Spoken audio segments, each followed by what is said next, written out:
Hello students, welcome to Mind Raj's Education, Greater Noida.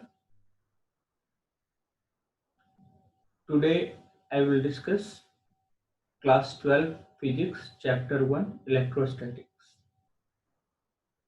In this lecture I will discuss introduction of electric charge, kinds of electric charge, methods of charging and induction, grounding or earthing, some basic properties of charge like additivity of electric charge, conservation of electric charge, quantization of electric charge, and invariance of electric charge. Now, what do you mean by electrostatics? Electrostatic is a branch of physics which deals with electric force, electric field, electric potential, and electric energy due to charge at rest. So static, simple static means rest. So whenever we are discussing charge at rest, it comes under electrostatics. It is also known as static energy. There are certain applications of electrostatics, like it is used in photocopier machine, electric capacitor or condenser, in Van der Graaf generator, electrostatic precipitator, spray painting, atomic structure also can be explained by using this electrostatic concept. Next is electric charge. So electric charge is a physical quantity which causes electric forces in matter. The electric charge at rest is called static charge. There are two kinds of charge, like positive charge and negative charge. When a neutral atom loses electron, it becomes positive charge. So suppose there is a neutral atom having 6 electron and 6 proton. So initially it is neutral. After losing 1 electron, its proton will remain same plus 6, whereas its electron will decrease. So this will become 5e.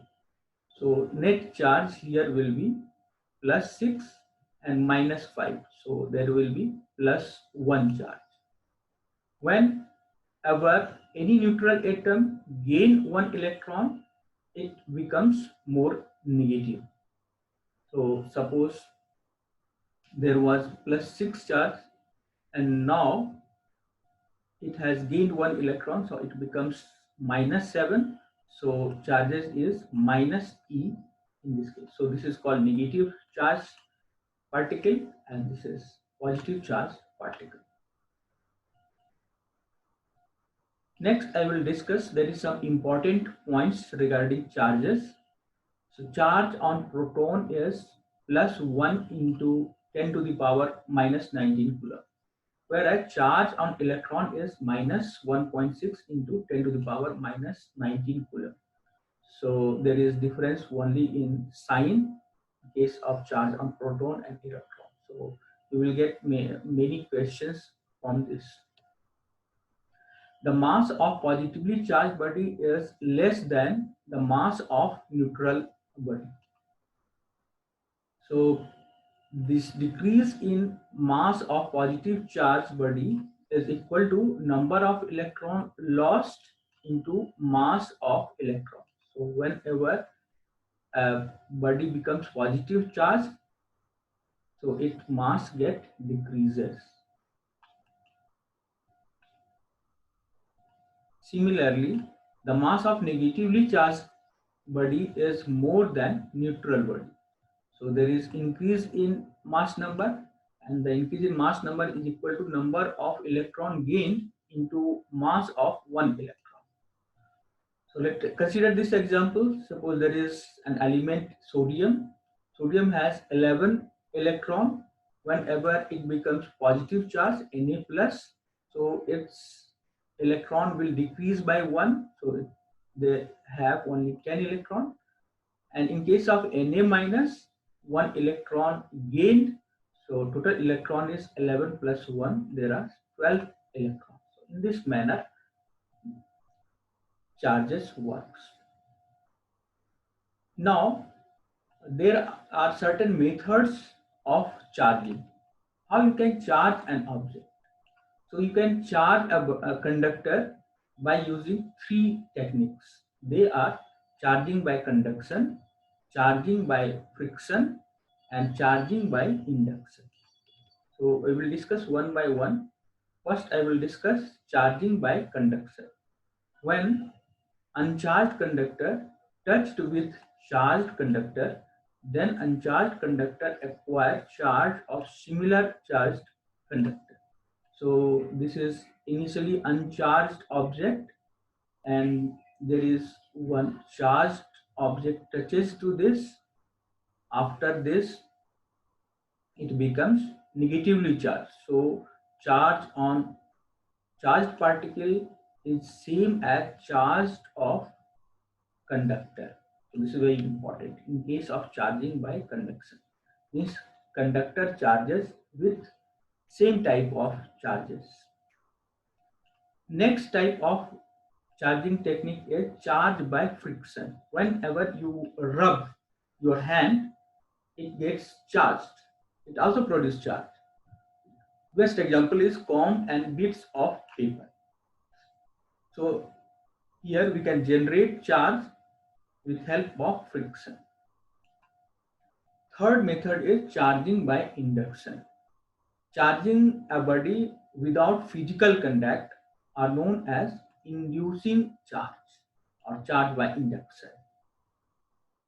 So here we are not touching the charged object with the conductor. So this is my uncharged body and this is one charged conductor.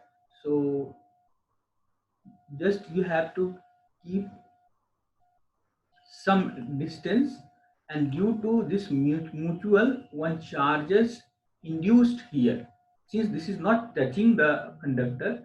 So in case of this, suppose this is charging body has positive charge, so nearby that your object will become opposite of this, that is negative charge, and opposite here it will produce positive charge, so that neutrality it remains constant. Now I don't want this positive charge, so now this time you can ground or earth this, you will get only negative charge.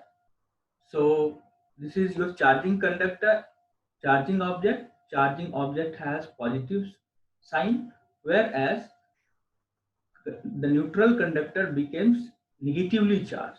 So in case of induction, opposite charge is obtained by the object. In case of conduction, same type of charges is gained by object. So this is difference between conduction and induction. So for better understanding, I have taken one question. It will clear your concept. You are given a neutral metallic sphere. So this is a neutral metallic sphere. How can you positive charge the metallic sphere without touching it? Now you have to positive charge without touching. So it gives you hint. Without touching means you have to use induction. So in induction, whenever a charged object come near to this, the separation of charge occur in conductor, and near to charging point it will create a positive charge. So suppose this is negative charge, so near to this it will produce positive charge, and opposite side will create its negative side, so that the conductor becomes neutral. But we don't need this negative charge, because question says that you have to charge it positively. So extra charge can be removed by grounding this. So if you will ground this, negative charge go in earth, and finally you will get a metallic sphere with positive charge. So this is better example to get concept of induction. Now here I have used grounding. So what is grounding? This is also known as earthing. Basically in our houses we are using earthing. What is purpose of earthing? So basically the purpose of earthing is to remove extra charges from your house or from conductor. So extra charge can be removed by using earthing. Earthing, this is the method by which charges are shared between charged body and earth is called grounding or earthing. So this charges is shared between earth and charged object. So that extra charges can be removed to earth so that you do not feel extra current. So in for grounding, a deep pit is dug in earth till soft, moist earth is obtained. Then a thick metallic plate is connected to a thick conducting ground wire to put into this pit. So this is your pit and this is your appliances, just like your iron or whatever you are using. Then this is grounded in earth. Earth has this iron plate and this is moist soil, this iron plate. This is earth pit. This is galvanized iron pipe. So these are the components used in earthing. Charcoal, common salt, lime, etc. are put into grounding, has great importance in this point for better results. Grounding has great importance in electricity. It ensures safety of appliances as well as users. So this is very important. There are some basic properties of charges. First property is additivity of electric charge. The total charge on an extended body is algebraic sum of charge in different regions. Positive and negative charge are added like real numbers. So suppose there is an object like this. This object has Q1, Q2, Q3 up to Qn charge. So total charge on system will be algebraic sum of all this Q1 plus Q2 plus Q3 plus Qn. This is also known as principle of superposition of charges. This is a very easy concept, but many times CBSE is asking this question from this concept. The question asked is, two insulated charged copper A and B of identical size have charges QA and QB. A third sphere C of same size but uncharged is brought in contact with first, then in contact with second, and finally removed from both. What are new charges on A and B? This is asking for an CBSE 2011. So they have given you two object A and B, and their charges are QA and QB, and there is one another uncharged object C. And first, according to question, given a third sphere C of same size but uncharged is brought in contact with first. So C is in contact with first. First is your A. So C is in contact with sphere A. So QC equal to, since after touching, they will redistribute these charges and the charges will average. So QC charge on C equal to QA plus, since this doesn't have any charge, so you have to take as 0, QA plus 0 by 2, and this is QA by 2. New charge on A QA dash equal to QA by 2. Now second time they are asking this C. Now C has this charge QA by 2. C is touched with B. So C QA by 2 is touched with QB. Now the again charge will redistribute and QC dash will become average of these two charges. So QA by 2 plus QB divided by 2. So after solving this, you will get QA plus QB by 4. So no new charge on sphere B, QB dash equal to QA plus QB by 4. So this is new charge on sphere B. So this was the question. The second property of charge is conservation of electric charge. It means charges can neither be created nor be destroyed in an isolated system. So suppose there is an element uranium 92 to 38 and it dissociates into thorium 90 to 34 plus helium. This is alpha particle. So number of charges before decay, this was 92. This is atomic number, and atomic number is equal to your number of electron equal to number of charges. So it has 92 charge, and after dissociation it has 90 plus 2 means it has 92 charges. So according to conservation of electric charge, charges before reaction is equal to charges after reaction. So this is conservation of charges. Next is quantization of electric charge. Charges exist in discrete packet rather than continuous. So this is very important. Charges exist in discrete packet. Packet may be of 1 packet, 2 packet, 3 packet. So we can say Q equal to plus minus NE, whereas N equal to 1, 2, 3, any integer number. So Q equal to 0 or plus minus E, plus minus 2E, plus minus 3E like this. And it will never be 1.5E because it is quantized. Quantized means it is some integer multiple of electrons. So many questions can be asked from this concept as well. So I will discuss one question. Calculate charge carried by 12.5 into 10 to the power 8 electrons. So we know that there are total 12.5 into 10 to the power 8 electron, and one electron has charge 1.6 into 10 to the power minus 19. So Q equal to NE. N is 12.5 into 10 to the power 8 into E is 1.6 into 10 to the power minus 19. So this is minus 2 into 10 to the power minus 10 coulomb. Which is bigger? 1 coulomb is big of charge is bigger, or charge on 1 electron is bigger?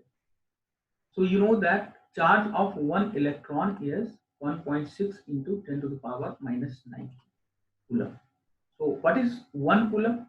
So 1 coulomb equal to 1 divided by 1.6 into 10 to the power minus 19. So if you will solve this, you will get 6.25 into 10 to the power 18 charge on electron. So 1 coulomb charge is greater than 1 charge on 1 electron, because this times of charge on electron. So always remember, charge of 1 coulomb is greater than charge of 1 electron. Last property is invariance of electric charge. What do we mean by invariance? Invariance means charges on object is independent of speed of object.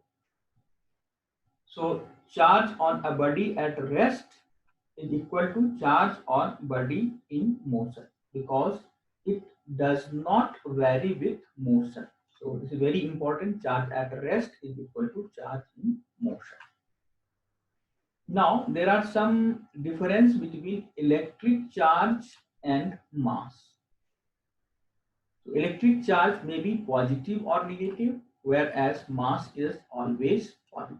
Mass never be negative.